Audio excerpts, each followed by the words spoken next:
ये हम लोग भाजपा के खिलाफ में चुनाव लड़ रहे हैं। यहाँ मुद्दा एक नहीं है, अनेक है। पूरे स्टेट के अंदर में, खास करके हम लोग तो स्टेट की राजनीति में हैं, बिहार के अंदर में, पूरे स्टेट के अंदर में जिस तरीके से अभी माहौल बना हुआ है, जो भाजपा एक हैवॉक क्रिएट की हुई थी। लास्ट टाइम 40 में से 39 सीट ये लोग जीत गए थे, पब्लिक को डायलेमा में डाल के, और जिस उम्मीद के मुताबिक ये लोग उतरे नहीं। हम लोग खास करके राष्ट्रीय जनता दल या महागठबंधन मात्र 17 महीने, ओनली 17 मंथ्स, 17 महीने में हम लोगों ने एक ऐसा लकीर खींच दिया कि जिसको नरेंद्र मोदी भी नहीं मिटा पा रहे हैं। और इसकी बेचैनी है कि आप देख रहे होंगे कि मोदी जी जब आ रहे हैं तो कभी रोड शो करने लग रहे हैं, कभी स्टेज शो हो रहा है, और हम लोगों के एकमात्र नेता तेजस्वी जी और एक हेलीकॉप्टर, और उनके अनेक हेलीकॉप्टर पे सब पे हम लोग भारी पड़ रहे हैं। मेरा कहने का अर्थ ये है कि अगर आप काम किए रहिएगा तो आपको ज़्यादा मेहनत करने की ज़रूरत नहीं है। लेकिन दिक्कत यहाँ ये है कि मोदी जी कुछ सिखाए या नहीं सिखाए, राजनीति में एक नया चीज़ उन्होंने सिखाया है कि विजनरी झूठ बोलना। ऐसा झूठ बोलो कि जिसको पब्लिक को समझते समझते कम से कम वो टर्म निकल जाए। और अब पब्लिक समझ चुकी है कि इनसे बड़ा झूठेरा कोई नहीं है, और अगर कहीं फंस जाते हैं तो कह देते हैं कि ये तो मेरा जुमला था। लेकिन हम लोग जुमले पे नहीं, हम लोग काम करने पे यकीन रखते हैं। तेजस्वी जी ने युवा होने के नाते मेरे ही विधानसभा में, इसी बारून के धरती पे, उन्होंने कहा था कि मैं 10 लाख लोगों को रोज़गार दूंगा, नौजवानों को रोज़गार दूंगा। वो डिप्टी सीएम बने तो 5 लाख दिया। कमिटमेंट 50% उन्होंने पूरा किया। अब हम लोग ये 24-25 सब हम लोग लड़ाई जीतेंगे, और जीत के जो भी कमिटमेंट है, हम तो देखते हैं कि जो भी घोषणा पत्र होती है वो रद्दी की टोकरी में चली जाती है। पूरे हिंदुस्तान के अंदर में यही एक नेता है, तेजस्वी जी हैं, अपने घोषणा पत्र को इम्प्लीमेंट करते हैं। और जब नीतीश जी से इम्प्लीमेंट करा दिए तो अगर अपना सरकार बन जाता है महागठबंधन का, तो हम लोग को नहीं लगता है कि कहीं भी दिक्कत आगे आने वाला है। सर, उपेंद्र कुशवाहा पीसी में बोले हैं कि आरजेडी का झंडा है कि निर्दलीय से पवन सिंह को लाया गया है। ये बात तो हम उपेंद्र जी पे भी बोल सकते हैं कि उपेंद्र जी को तो भाजपा ने फंसा दिया। पवन सिंह राष्ट्रीय जनता दल का कभी कार्यकर्ता नहीं रहा है, वो तो भाजपा का कार्यकर्ता रहा है। ये तो उपेंद्र जी को भाजपा के लोगों से पूछना चाहिए कि पवन सिंह यहाँ कैसे आ गए। राजा राम सिंह का लड़ाई किन से? निर्दलीय प्रत्याशी पवन सिंह? राजा राम जी का किसी से लड़ाई नहीं है, ये समझ लीजिए कि राजा राम जी का किसी से लड़ाई नहीं है। यहाँ स्थानीय का बात, जब से काराकाट बना है, जब से ये काराकाट संसदीय क्षेत्र बना है, आज तक कभी भी यहाँ का स्थानीय सांसद नहीं रहा है। कभी कोई हाजीपुर से चले आते हैं, कभी कोई चैनपुर से चले आते हैं। ये प्रथम बार है कि यहाँ का स्थानीय सांसद का चुनाव महागठबंधन से लड़ रहे हैं, और स्थानीय का प्राथमिकता हरदम रहेगा। घर का बेटा किसी तरह का भी रहे, उसको हम लोग अपने घर का मानते हैं। नरेंद्र मोदी कहते हैं इस बार 400 पार। अरे छोड़िए 400 पार, वो 400 पार करके दिखा देंगे। हम लोग भी हैं यहाँ पे बिहार में 50% से ऊपर सीट हम लोग जीत के देंगे महागठबंधन को। मोदी जी के वैक्सीन वाले बैनर पर से पोस्टर हट गया है, क्या कहना चाहिएगा इस पर? अरे मोदी जी के हट जाएंगे, वैक्सीन पर से पोस्टर पर से फोटो कहाँ? अभी मोदी जी हटेंगे। 4 तारीख का इंतजार कीजिए। जो स्थिति है, खास करके लोगों के बीच में जो रिजेंटमेंट है, ये लड़ाई संविधान बचाने की लड़ाई है। ये लड़ाई किसी को जिताने और हराने की लड़ाई नहीं है, ये लड़ाई सीधा संविधान को बचाना है। जो लोग संविधान को ख़त्म करना चाहते हैं, एक तबका उनके साथ में है, जो संविधान को बचाना चाहता है एक तबका इधर है। और हमको मालूम है कि जो संविधान को बचाना चाहता है वो तबका बहुत बड़ा है और उसका रिजल्ट आपको 4 तारीख को दिखेगा। इस तरीके से लगता है कि संविधान जो खतरे में है। अरे खुलेआम भाजपा के लोग बोल रहे हैं कि 400 पार कर दीजिए, हम लोग संविधान में जो व्यवस्था है उसको बदल के दिखाएंगे। और आप ही के न्यूज़ चैनल बयान तक आया है, बिहार सरकार के मंत्री बगल में बैठे हुए और उनके बगल में लोग बोल रहे हैं कि हम लोगों को संविधान बदलना है। अब इससे ज़्यादा क्या चाहते हैं? लेकिन खंडन किसी भी भाजपा का नेता का नहीं आया और उसके बावजूद भी लोग कहते हैं कि हम लोग संविधान के रक्षक हैं। मोदी जी छाती ठोकते हैं, कहते हैं कि अगर अंबेडकर जी भी आ जाएंगे तो संविधान को नहीं बदल सकते हैं। ये तो बड़ा सोचने वाली विषय है। मोदी जी का एक और भाषण है कि इंडिया गठबंधन अगर जीतती है तो महिलाओं का जो मंगलसूत्र है, जेवर है, वो ले लेगा। तो बता दो कपड़ा बोलता। देखिए, हम बहुत ज़्यादा कमेंट उन लोग पर नहीं करेंगे। अब ये लोग सब एक्सपायरी डेट के दवाई हो गए। अब अगर नीतीश जी का, मोदी जी का, जिसका भी आप लोग नाम ले रहे हैं, अब सब ये एक्सपायरी डेट के दवाई हो गए।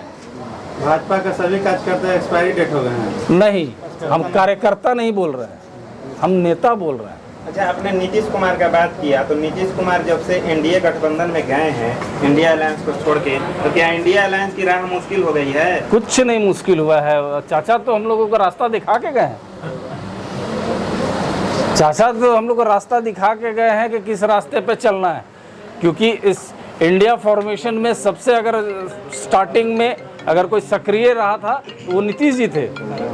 और सर, काराकाट लोकसभा क्षेत्र के क्या विकास होगा जब राजा सिंह यहाँ के?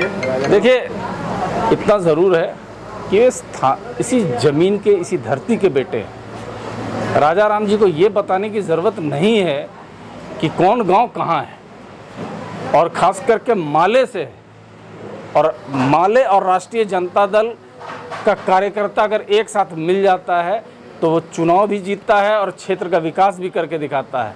और ख़ास करके राजा राम जी में एक बहुत बड़ा प्लस पॉइंट है कि हर आंदोलन में, यहाँ का एक कोई भी किसान आंदोलन हो, नौजवानों की नौकरी के लिए आंदोलन करना हो, सभी आंदोलन में राजा राम जी हरदम आगे रहे हैं।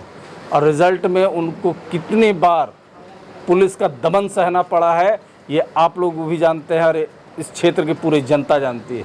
सर, विपक्ष के लोग कहते हैं कि मुड़ी कटवा को सरकार है। अब तो 3 तरह। अब इस पे हम कुछ नहीं कहेंगे। पार्टी के बारे में बोल दीजिएगा कि मुड़ी कटवा है, तो मुड़ी जोड़ने वाला कौन है? ये अपने आप को अगर सर्जन समझ रहे हैं तो पहले अपना जाकर इलाज तो करावें कि कब कुछ बोलने लग रहे हैं। सब कोई जो भी ये बयान दे रहा है, बस उन लोगों का बहुत जल्दी अभी बस लोकसभा के बाद विधान सभा है, तुरंत ये पब्लिक इलाज करती है, फुल ट्रीटमेंट करके भेजेगी। निर्दलीय प्रत्याशी पवन सिंह बोलते हैं कि मैं काराकाट के वो काम करके दिखाऊंगा और नहीं करूंगा तो मैं एक बाप का औलाद नहीं हूं। देखिए, दावा करना और एक्चुअल ज़मीन पे काम करने में अंतर होता है। अब अभी तो ये आए ही हैं, अभी इस ज़मीन में इस 45 डिग्री में घूम रहे हैं। अभी तो ये एक भी बरसात तो सावन तो देखे नहीं है, अभी तो सावन आना बाकी है। अभी इस क्षेत्र में कीचड़ होगा, उस कीचड़ में घुस के तो देखें जब खेती कैसे होता है। ये राजनीति केवल आना और स्टारडम दिखाना नहीं है, भीड़ वोट नहीं होता है, ये याद रखिएगा। सीधा सवाल आपसे है, क्या पवन सिंह सिरदर्द बने हुए हैं कि नहीं? कोई सिरदर्द नहीं है। काराकाट में आप ये हम लोग कभी भी किसी को सिरदर्द नहीं माने। हम लोग हर चीज़ को चैलेंज के रूप में लिए हैं। जो भी हम लोग से चुनाव लड़ रहा है, करीब 11-12 कैंडिडेट हैं, हम सबसे चैलेंज रखे हुए हैं। अकेले केवल पवन जी ही निर्दलीय नहीं, बहुत लोग निर्दलीय लड़ रहे हैं। काराकाट के वासियों से अंतिम जाते जाते क्या कहिएगा? बस हम ये कहेंगे काराकाट के वासियों को कि आप लोग स्थानीय आपका मुद्दा को समझिए, जो आपके घर का बेटा है उसको समझिए और 3 तारा को वोट देने का काम कीजिए। बोलिए सर, अपना शुभ नाम बताएंगे? मेरा नाम अमरिंदर कुमार कुशवाहा हुआ, औरंगाबाद राष्ट्रीय जनता दल के जिलाध्यक्ष हैं। और आज हम लोग बारुन प्रखंड में अपने कमेटी के साथ हम लोग बैठक कर रहे हैं। बैठक में हम लोग यह तय कर रहे हैं कि कैसे राजा राम जी को, जो हमारे इंडिया गठबंधन के माले के उम्मीदवार हैं, उनको कैसे भारी मत से हम लोग विजयी बनावे, उसकी तैयारी हेतु आज हम पूरे कार्यकर्ता के साथ, हमारे माननीय विधायक नवीनगर के जो यहाँ के स्थानीय विधायक हैं, हमारे साथ यहाँ के प्रखंड अध्यक्ष, बारुन के प्रखंड अध्यक्ष अजय राम जी हैं, अशोक जी हैं, प्रखंड उपाध्यक्ष जी हैं, हमारे पार्टी के जिला उपाध्यक्ष चंदन कुमार सिंह जी हैं, युवा के जिला अध्यक्ष राहुल जी हैं, छात्र के प्रभारी चंदन जी हैं, हमारे नीरज मुखिया जी हैं, सीपीआई और माले के अशोक जी और कृष्णा जी हैं। सभी तमाम लोग हम लोग बैठ के आज यही निर्णय लिए हैं कि हम लोग को 1 तारीख को जो वोट गिराने जाना है, 100% वोट जो है कि 3 तारा में कैसे गिरे और हमारा उम्मीदवार भारी मत से कैसे जीते। हमारे औरंगाबाद से अभय कुशवाहा जी का अपने नॉमिनेशन में गया, देखें हम लोग मन से भाषण दिए, क्या अभय कुशवाहा जी का जीत हो पाएगा? जीत एकदम सुनिश्चित है। अभय कुशवाहा जी की जीत सुनिश्चित है। अभय कुशवाहा के साथ साथ 3 विधानसभा जो है कि औरंगाबाद जिले का काराकाट लोकसभा में पड़ता है, वो हमको भी जिम्मेदारी बनता है कि यहाँ भी राजा राम जी को भारी मत से चुनाव हम लोग जिताएंगे। और एक जान लीजिए, भाजपा 14 में आई थी, 24 में जाएगी, क्योंकि लड़ाई 2 धाराओं का है। एक तरफ धारा है जो नौकरी बांटता है, जो दवाई कमाई सिंचाई की बात करता है। हमारा नेता तेजस्वी प्रसाद यादव जी 17 महीने का जो काम हुआ, वो पूरे भारत के मानचित्र पे एक अजब मिसाल कायम हुआ। बहुत कम दिनों का एक नौजवान लड़का, उन्होंने बड़ी कम समय में जो बात आम लोगों की जो ज़रूरत है, हमारी मौलिक अधिकार है उस चीज़ का, उसकी बात उन्होंने की। और एक बात आप जान लीजिए, पूरे बिहार में पिछले बार एनडीए को 39 सीट देने का काम किया था, और इस काराकाट में जब तक काराकाट बना है एनडीए का हिस्सा रहा। आप देखिए किस बदहाली में काराकाट जी रहा है। आप अगर घूमे होंगे तो आप घूम के देख लीजिए। हम लोगों ने तय किया है, हमारे जनताओं ने यहाँ जब से गठबंधन एनडीए का यहाँ सीट रहा है, देखिए क्या स्थिति में बदहाली में। इस बदहाली का एक ही शख्स है, वो राजा राम, जो किसानों का नेता है, वो गरीब का किसान का बात जानता है, वो आम लोग के बीच में रहते हैं। आप एक चीज़ जान लीजिए, पूरे बिहार में हम लोग 40 को 40 सीट जीतेंगे। काराकाट की आपने बात की। और मैं भाई बात बोल रहा हूँ, आपकी बात सुनो। 40 के 40 सीट हम लोग जीतेंगे। हम लोग नारा दिए हैं, बिहार से 40 हटाओ और केंद्र से मोदी को हटाओ।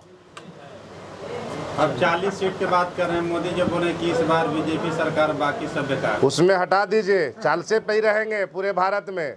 वो नहीं कहावत है अल्ली बाबा 40 और, जितना इन लोग खाए ना है, ये क्या बोलते हैं इसका, इलेक्ट्रोल बॉन्ड, इतना चंदा इन लोग खाए हैं, जितना चंदा के चोरी किए हैं इन लोग, ये चंदा चोर क्या बोलेंगे, ये 40 पे सिमटेंगे।